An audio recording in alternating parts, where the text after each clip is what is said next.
Well, hi, Father John. Oh, hello, Father Umberto. How are you? Pretty good. Good. Welcome back to the porch, Catechesis. Oh, yes, I'm very happy to be here, and I've already moved in. I'm already unpacked and You unpacked everything already. everything already. So, Okay. Wonderful. Um, yeah, I was going to ask you if you needed anything, but we'll tell the community later if you need anything. yeah. Which brings me to our topic today, community. Since the readings this weekend have to do with a small community that the Lord brought together for a reason, I thought we would talk a little bit about community because I've been thinking a lot about our community. I told you what a great community we have here, Oh, yeah. and I will keep saying it because it is true.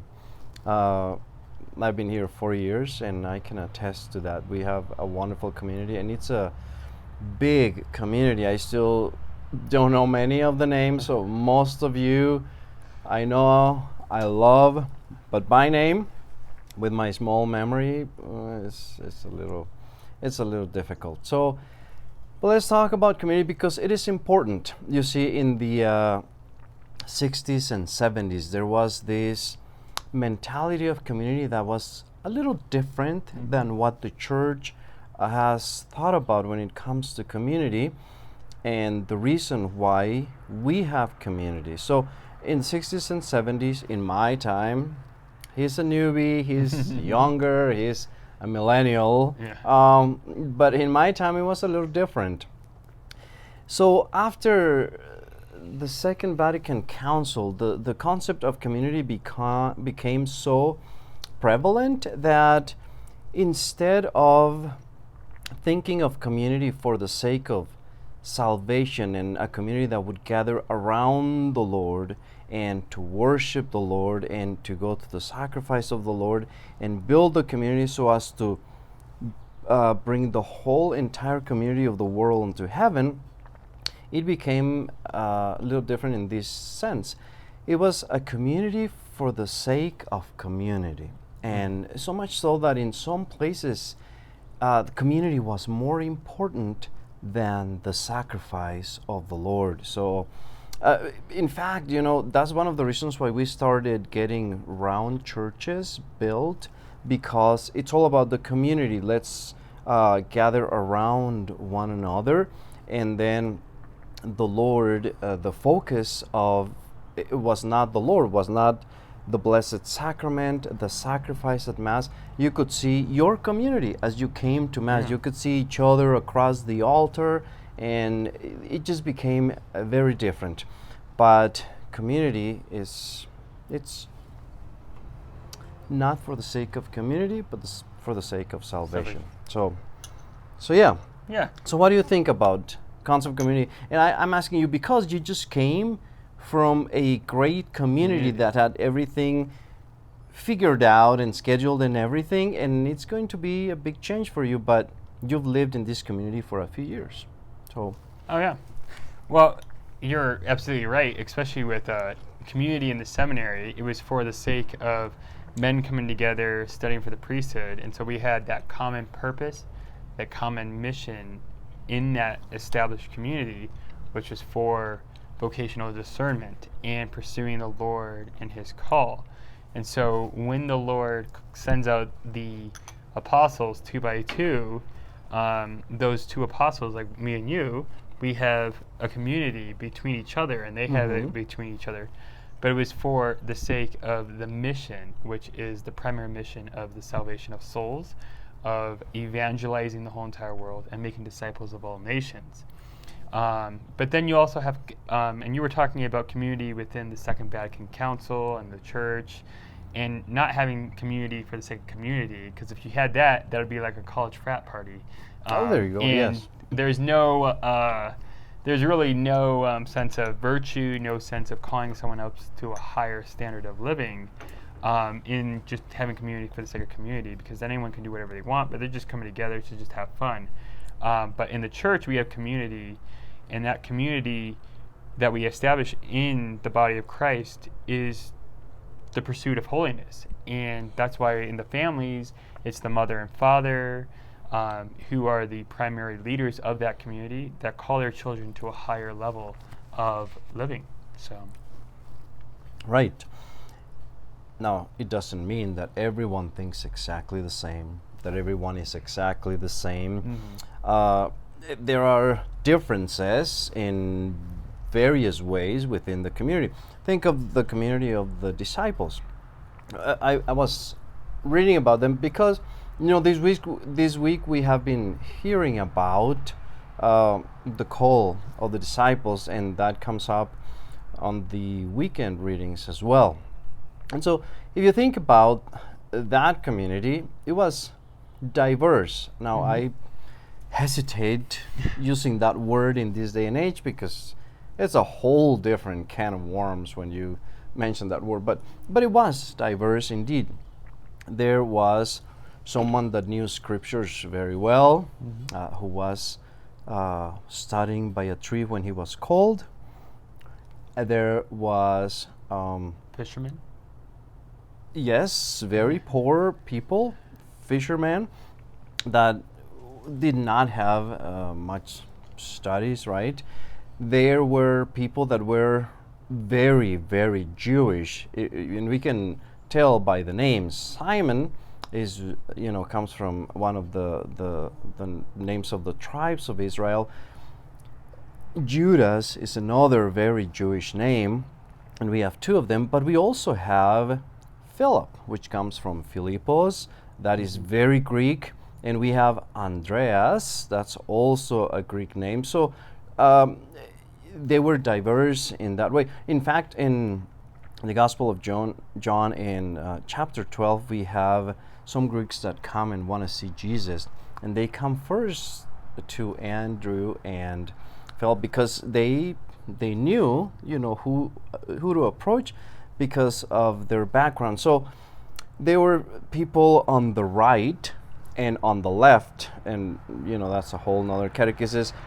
Iscariot and the Zealot, they were basically very opposite in their stance, and we can say it in a way that would be understood now as you're in the far right and you're on the far left.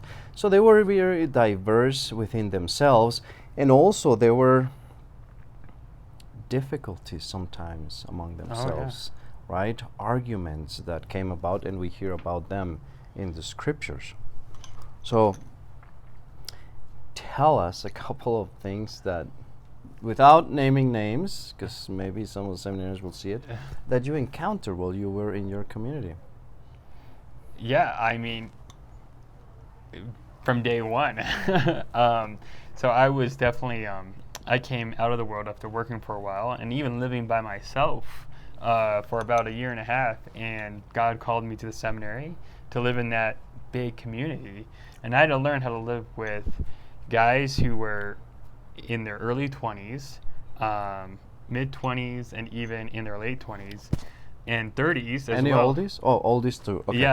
Yeah. And it was definitely a very, let's just call it baptism by fire, because I was set in my own ways after living by myself for so long and after having my own routine, and then having to learn how to live with a group of brother seminarians, of what makes them tick, of what they like, and how to actually be flexible with them, get to know them, and to open myself up to them so that I can go into their things. So like a lot of them would love to play these crazy sports, but I mean when they play sports, it's not like, oh, we're gonna do something nice and easy, but it's like, let's go intense.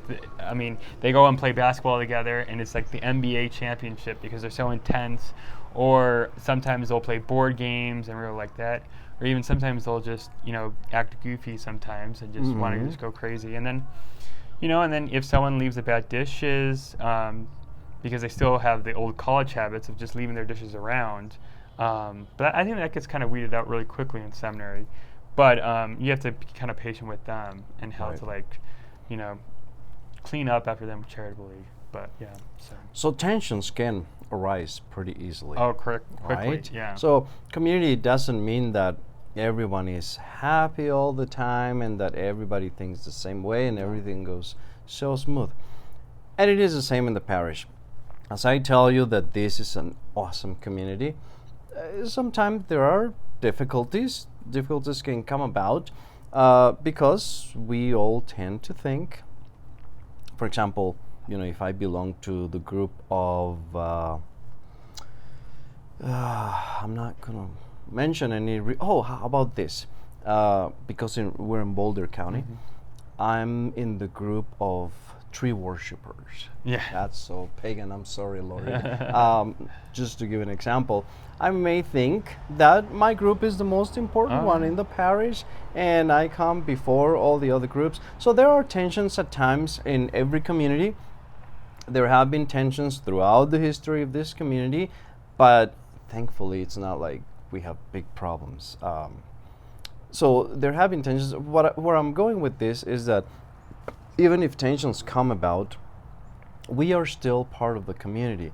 And I say this because in many other places, in other parishes that I've been at, of course, when there are tensions like that, some people tend to say something like, well, I'm out of here. I'm, going to another parish. Forgetting that when they get to that parish, they will encounter a community that is just as imperfect as the community that the Lord established, as the community that they are leaving, and they might not encounter the exact same difficulty, if you will, but there will be a time when other difficulties will come about, and then where will I go then?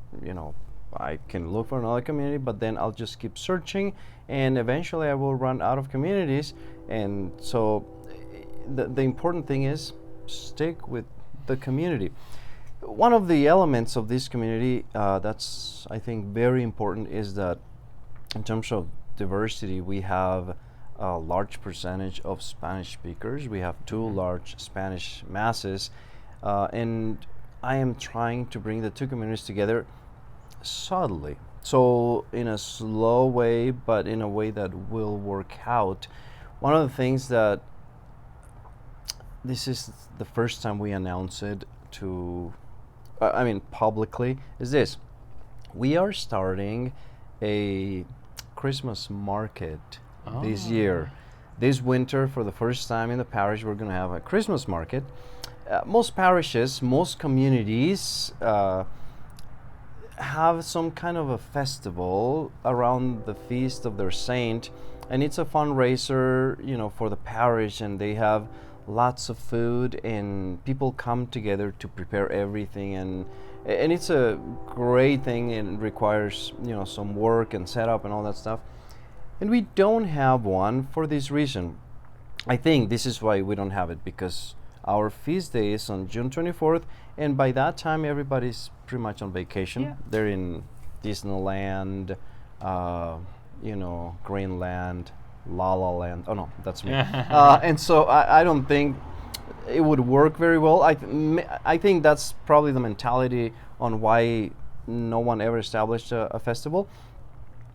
But a Christmas market is something that not any parish, I think, has in the Archdiocese. No. So I thought, what about something different, and that can be at a different time of the year and very festive, very joyful, so that the community comes together in that spirit of joy, of the expectation of Jesus coming, that's just around the corner. So it will be right before Christmas.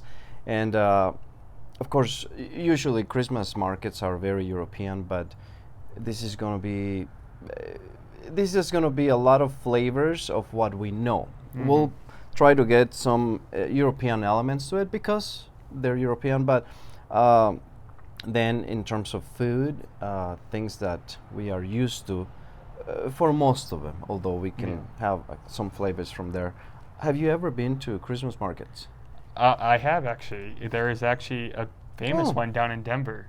Really? Yeah. And so I don't know the exact name of it, but I remember going down there with my brother seminarians. It was down there near the 16th Street Mall. Mm-hmm. And it was always a fun time to just walk through and just check it out. And then you just see all the food being people eating all this food and coming together, and then you see all the shops. So, yeah, it's very exciting to be able to have one up here and to be a part of it for the first time. Well, for the first time for both, for the Christmas market and for first Christmas here for me. So this will be very special. So I think it'll be wonderful. So